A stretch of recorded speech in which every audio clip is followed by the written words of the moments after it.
গাজা ছেড়ে যাচ্ছে ফিলিস্তিনিরা। ক্ষুধা, বোমা আর আতঙ্কের কাছে হার মানছে জীবনের লড়াই। যুদ্ধবিধ্বস্ত গাজা শহর আর ধরে রাখতে পারছে না তার মানুষদের। ইসরায়েলের টানা হামলা, আকাশ থেকে বোমা বর্ষণ এবং খাবারের ভয়াবহ সংকট, সব মিলিয়ে ফিলিস্তিনিরা এখন বাধ্য হয়ে নিজ শহর, নিজ ভিটে মাটি ছাড়ছেন।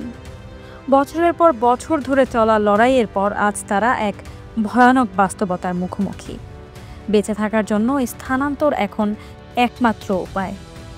মঙ্গলবার 16 সেপ্টেম্বর গাজা সিটিতে ইসরায়েল নতুন করে একটি বড় ধরনের সামরিক অভিযান শুরু করে। তার আগের রাত জুড়ে শহরের বিভিন্ন এলাকায় ভয়াবহ বোমা হামলা চালানো হয়।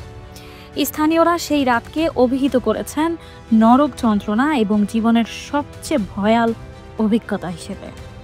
বিবিসির এক প্রতিবেদনে বলা হয়েছে, ইসরায়েলি ট্যাঙ্কের আগ্রাসন এবং বোমা হামলার কারণে গাজার হাজার হাজার বাসিন্দা দক্ষিণের দিকে পালিয়ে যাচ্ছেন। অনেকের জন্য এই স্থানান্তর নতুন নয়, তারা আগেও যুদ্ধের মুখে ঘর ছাড়তে বাধ্য হয়েছিলেন। তবে এবার অনেকেই স্থায়ীভাবে গাজা ছেড়ে যাওয়ার সিদ্ধান্ত নিচ্ছেন, যেটি তাদের জীবনের সবচেয়ে কঠিন সিদ্ধান্ত। পায়ে হেঁটে পুরনো গাড়ি কিংবা গাধার গাড়িতে সামান্য জিনিসপত্র নিয়ে যাত্রা করছেন অসংখ্য পরিবার। রাস্তায় কান্নারত শিশু, অস্থির মায়েরা, ক্লান্ত বৃদ্ধ, সবার চোখে যেন একই আতঙ্ক, শোক আর অনিশ্চয়তা। অনেকে জানাচ্ছেন নিজেদের ঘর ছাড়ার এই যাত্রা তাদের জীবনের সবচেয়ে বেদনাদায়ক অধ্যায়। আল রিমাল এলাকার বাসিন্দা আমজাদ আল নাওয়াতি জানান, প্রতিবেশীরা সবাই ইতিমধ্যে পালিয়ে গেছেন, তার পরিবারও প্রস্তুত। কাঠমিস্ত্রি এসমাম শাওয়ার ও তার পরিবার পুরো 12 ঘন্টা হেঁটে দেইর আল বালা পৌঁছেছেন। তাদের হাতে ছিল না কোনো খাবার বা বাড়তি কাপড়। তিনি বলেন, আমরা শুধু বেঁচে থাকার জন্য ছুটেছি। তার স্ত্রী আয়াত জানান, ক্ষুধা আর ক্লান্তিতে বাচ্চারা পুরো পথ জুড়ে কেঁদেছে।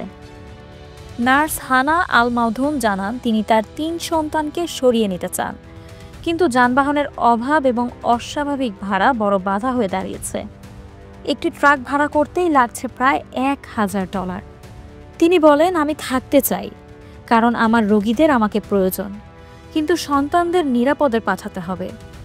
34 বছর বয়সী মোহাম্মদ বলেন, তার অফিসের পাশের বিল্ডিংগুলো একে একে ধসে পড়েছে, রাস্তায় ছড়িয়ে ছিল লাশ।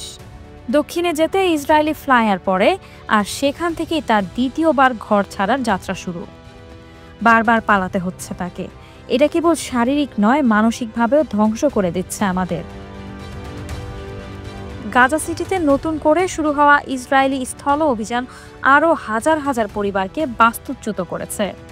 সবচেয়ে বেশি বিপদে পড়ছেন নারী, শিশু এবং বৃদ্ধরা।